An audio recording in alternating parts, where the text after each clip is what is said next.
जी अस्सलाम वालेकुम। कैसे हैं आप सब? उम्मीद करते हूँ सब ठीक होंगे। देगी कौरमा बनाने लगे हैं नए तरीके से, घर पे आसानी के साथ। मसाले कम ज़्यादा हो जाते हैं, मसाले सही से जज़ब नहीं होते हैं, जायका अच्छा नहीं आता है। इंशाल्लाह ये वीडियो देखने के बाद आपका देगी कौरमा घर पे आसानी से बहुत मज़ेदार बनेगा। आपने करना क्या है, वीडियो को एंड तक वॉच। प्लीज़ चैनल को सब्सक्राइब करें, बेल आइकन पर क्लिक करें, लाइक करें, शेयर करें। तो यहाँ पे 3 पाव के करीब मैंने चिकन लिया है, ठीक है। तो ये सारे मसाले हैं और ये सिल्क है। इनकी तरतीब मैं आपको बता देती हूँ। तो आपने 2 टेबल स्पून सिल्के के लेने हैं। सिल्के के साथ मसाले अच्छे से जज़ब भी हो जाएंगे और गल भी जाएगा गोश्त अच्छे से। नमक है मेरे पास हस्बे ज़रूरत, हल्दी का आधा चम्मच, मिर्चें 2 चम्मच, गरम मसाला 1 चम्मच, अदरक लहसुन का पेस्ट 3 चम्मच। और यहाँ पे मैंने मसाला लिया है वो कौरमा मसाला, और ये साथ ही मेरे पास हल्का सा मसाला है टिक्का मसाला, ठीक है। इसके साथ भी बहुत अच्छा फ्लेवर आता है। तो ये सारे मसाले हमने इसमें गोश्त में मिक्स कर देने हैं। गोश्त को अच्छे से हमने मैरिनेट करके रख देना है तकरीबन 2 घंटे के लिए। जितनी देर आप इस गोश्त को रखेंगी उतना अच्छा ये मसाला इसमें जज़ब हो जाएगा, फ्लेवर आएगा, जायका आएगा, मज़ेदार बनेगा और आसानी से बन जाएगा क्योंकि सिल्का तो लगा हुआ है। तो इसे अच्छी तरह से मिक्स कर लूँ तो आपको मैं दिखाती हूँ। तो ये देखिए अच्छे से ये मिक्स हो गया। इसे हमने रख देना है 2 से 3 घंटों के लिए फ्रिज में।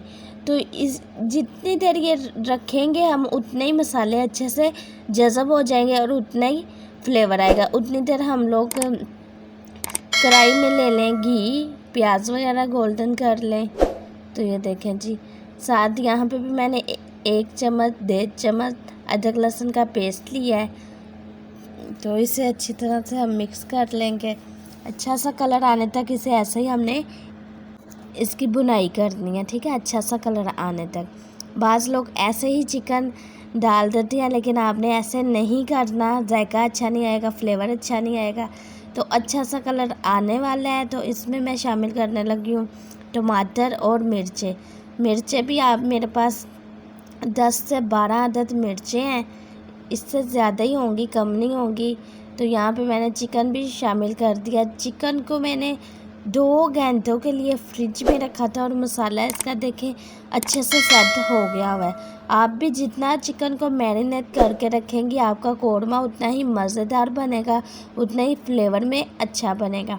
इसे अच्छी तरह से आपने हिला लेना। तो ये देखें जी माशाल्लाह से मैं बहुत मेहनत करती हूँ अपनी बहनों के लिए, छोटे छोटे टिप्स भी आपको बताती हूँ। प्लीज़ चैनल को सपोर्ट करें। तो इसके ऊपर हमने ढक्कन लगा देना है तकरीबन 5 से 8 मिनट के लिए, क्योंकि इसको हमने सिल्का लगाया हुआ है, गोश्त हमारा इसी टाइम में गल जाएगा। तो देखते हैं इसे 5 से 8 मिनट तक। 5 से 8 मिनट हो गए हैं तो माशाल्लाह माशाल्लाह खुशबू इसकी कमाल की आ रही है। और ये देखें जी, हमने खड़ा गरम मसाला इस्तेमाल नहीं किया, सिर्फ हमने ग्राइंड हुए मसाले सारे इस्तेमाल किए हैं। तो ये देख रहे हैं आप, चिकन भी हमारा अच्छे से गल गया हुआ है। अब इसकी हम अच्छे से कर लेंगे भुनाई। जितनी अच्छी आपने भुनाई करेंगी उतना ही फ्लेवर अच्छा आएगा। इंशाल्लाह ये आप बनाएं, खाएं, एंजॉय करें अपनी फैमिली के साथ। बहुत ही मज़ेदार ये कौरमा बनता है और हमें भी अपनी दुआओं में याद रखा करें। चैनल को फुल सपोर्ट करें, हमें आपकी सपोर्ट की ज़रूरत है, आपके बिना हम कुछ नहीं है। तो मुझे आप लोगों से बहुत उम्मीद है, प्लीज़ चैनल को सपोर्ट करें। तो अच्छा जी, यहाँ पे इसकी अच्छे से हम कर लेंगे भुनाई। तो ये आप देख रही हैं कितना अच्छा इसका लग रहा है, ये खाने में उतना ही मज़ेदार है। तो आज टाइम बहुत शॉर्ट है, तो आज मैं आपको फाइनल लुक इसकी इधर ही दिखा दूँगी, क्योंकि बस वीडियो बनानी भी लाजमी होती है, लेकिन आप लोग सपोर्ट नहीं करते, दुख होता है फिर।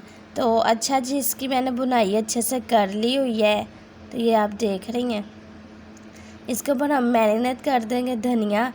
तो उम्मीद करती हूँ आज की रेसिपी आपको बहुत पसंद आई होगी। इसे ज़्यादा से ज़्यादा शेयर करें। चैनल पे जो लोग नए हैं चैनल को सब्सक्राइब कर लें। अगली वीडियो तक आप लोग अपना बहुत ज़्यादा ख्याल रखना, दुआओं में याद रखना। और एक अहम बात, कमेंट बॉक्स में मैसेज किया करें, इंशाल्लाह आपको जवाब ज़रूर मिलेगा। इससे हमारी हौसला अफजाई हो जाती है कि हम काम अच्छा कर रहे हैं। शायरी रोटी की तरफ से अल्लाह।